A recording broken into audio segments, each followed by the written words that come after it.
of love that came down on Christmas Day in a humble manger.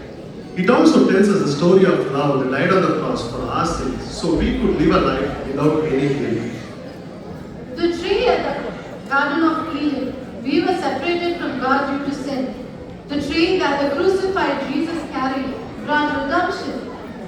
When Christ returns, the tree in New Jerusalem will bring hope and reconciliation to all the nations and who believe in Jesus. This Christmas tree symbolizes and tells us how much God loved this world that He gave His only Son for us to die so that we may have eternal life. Come on, girls, let's take a picture with the tree.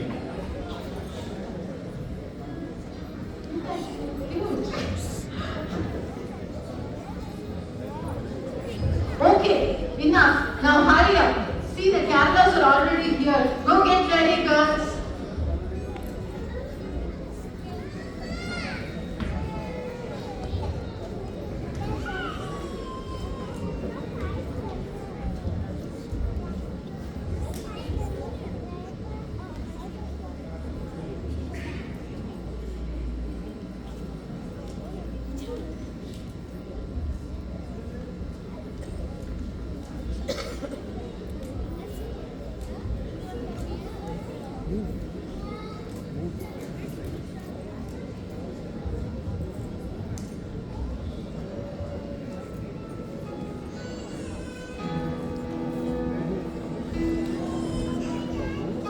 இந்த இடத்துல இவ்வளோ இடம்